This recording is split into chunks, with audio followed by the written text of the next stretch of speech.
Welcome back to Morning Joy, where truth matters. I'm your host, Keith Downey, and very excited to introduce our next guest, brought to us by Marty Matulia and the GRN stations in Alabama.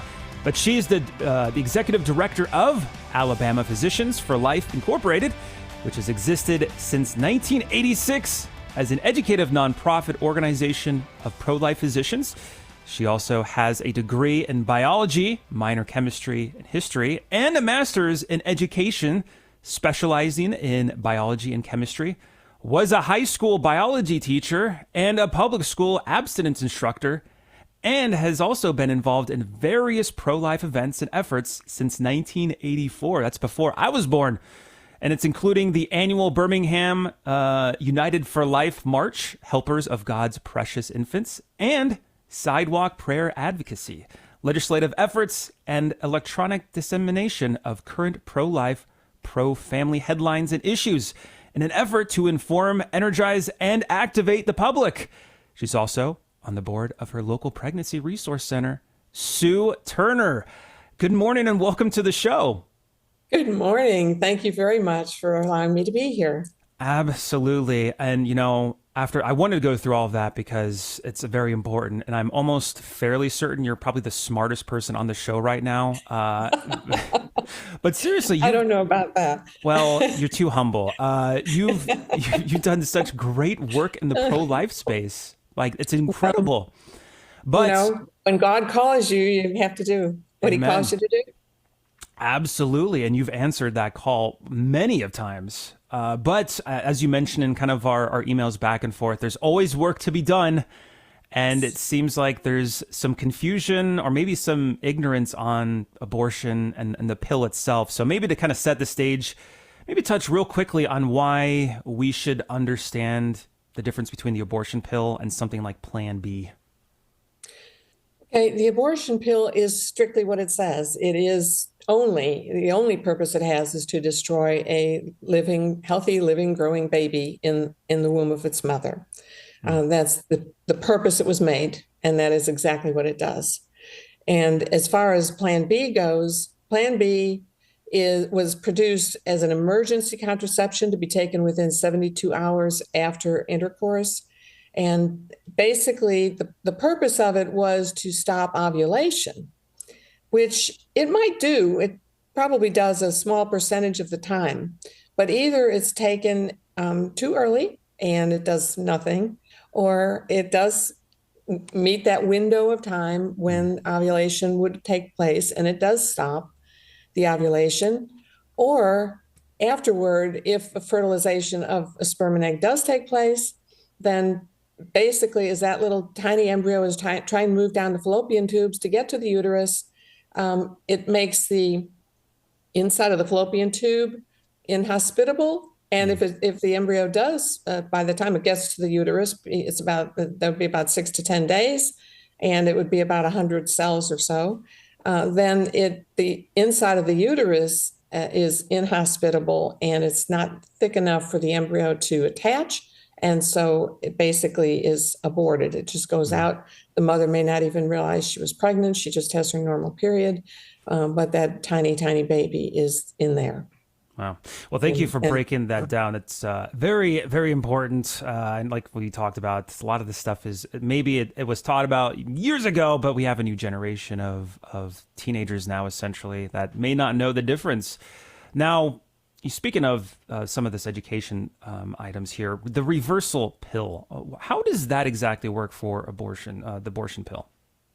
Okay, the abortion pill, and others may recognize it as RU486. There's several different names that have over the years as it's evolved. But basically, what it does is it goes into it's pretty complicated. There are a lot of receptors and things. Normally, those receptors would go, natural progesterone from the mother would go into those locations and help to build the placenta, which is the container that the baby is in, and as it grows.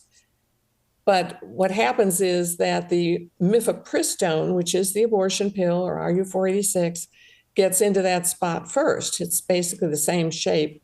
And so it clogs up those spaces. The progesterone cannot get there. And so then what happens is the placenta can't grow. And so it does not provide the nourishment through the circulatory system between the mother and the baby. And so the baby doesn't get any food, doesn't get any oxygen, so it starves and suffocates to death. So that's what the mifepristone does. Now, the reversal was just something a lot of people aren't even aware of. And that's one thing I really want everybody to understand, is that this process with the abortion pill does have a silver lining, in that even though possibly up to 80% of all abortions now are being done with the abortion pill, it can be reversed if it's done early enough. And if the second pill, misoprostol, which is an off-label ulcer medication that causes contractions, is not taken. If that has not been taken, and within 72 hours, the mother has a really good chance of being able to bring that baby to full term and have a healthy baby. The reversal process basically takes natural progesterone, and either it can be injected or it can be taken as a pill. And actually, the results are better if it's taken as a pill.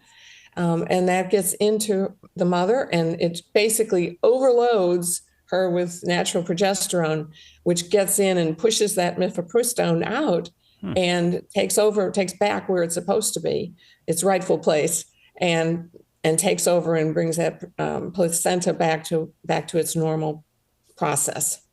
Wow. So I know that was there was something in the headlines recently about someone who actually had, or I think it was looking to have her baby soon, but took the reversal pill and it was successful. So that was when I was like, oh, there's a reversal pill here. And I think many out there as well kind of figured that out, or rediscovered that there is reversal pill. But hey, Sue, would you be able to explain, in kind of light of all of this, the recent SCOTUS decision, and what were kind of the key points of contention? Yes. And as we're getting into that, I just thought it was appropriate that the previous speaker was talking about Psalm 139. Today is actually the second anniversary of the Dobbs decision from the Supreme Court, which reversed Roe v. Wade, which provided abortion on demand in our country. So what happened with this particular case that just happened earlier this month? It's called the Alliance of Hippocratic Medicine, which is an alliance of three major pro-life medical groups in the country, and they were versus the FDA, the Federal Drug Association. So the Federal Drug Association back in 2000 had legalized the abortion pill in our country, had approved it, and not legalized, excuse me, they approved it. Right. And what happened, there was a rushed approval. They ignored a lot of information that should not have been ignored, but they approved it. And they approved it with many, many regulations because they knew how dangerous this was.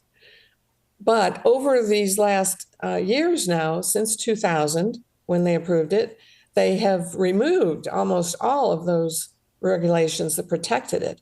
So at this point, we have basically no protection. There's no requirement for a physician to examine her before. There's no follow-up exam to make sure that all the baby parts were removed.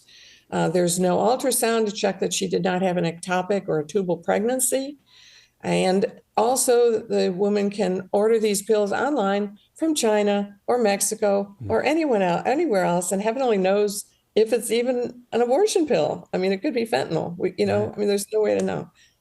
Wow. So that's why the case was brought to this all the way up to the Supreme Court, was to try to get those regulations back in place. As what actually happened, though, with this particular case was that the Supreme Court decided that these groups and the four doctors that were the plaintiffs did not have legal standing to bring the case, which means that basically they would not personally have any chance of being harmed. And so therefore, they didn't have any standing to bring the case. So it was a very narrow decision. It did not get to the merits of the case, which was good, because that means that if we do get plaintiffs, they will be able to bring the case. And actually, these plaintiffs could either be women who were harmed, or it could be the states. And so at this point, we actually do have a case running through the district courts from 3 different states, Missouri, Idaho, and Kansas. And they're bringing a suit against the FDA for the same situation to try to put the regulations back. States do have standing because of an economic thing. If a lot of women are being harmed, which the number of women going into emergency departments has increased by 500% since 2009 for abortion complications. So, Yeah. There's so much to talk about with all of this. I know we have so little time. We've got less than a minute here. What lasting message would you like to give our listeners before we head on out for the day? Pray for purity. Pray for purity. Purity will stop abortion. Purity will stop all the sexual perversions that are going on in our country and the world. That's the most important thing we can do. It's really, really believe that God can do anything. It looks hopeless, but that's what he wants us to do. He's purity itself. That's what he wants from us. Amen. I love it. Wow. Thank you so much, Sue Turner, for joining us this morning. Very informative. You're always welcome back on the show, by the way. So Thank you. Where else can we find a little bit about you and your organization? The best thing would be to go to, well, it's not directly about our organization. We do have a website, but it's kind of old at this point. But we have a website called Alabama Pregnancy Solutions. And I would really appreciate if your listeners would pass that along to everybody. AlabamaPregnancySolutions.com. This is where all 56 of our Alabama pregnancy centers are located. Any woman who needs to get there can go there and find it. Thank you so much, Sue. We got homework to do now, but hey, this is the end of Morning Joy. So 2 things. If you're going to be listening to the Holy Mass right afterwards, please pray for us.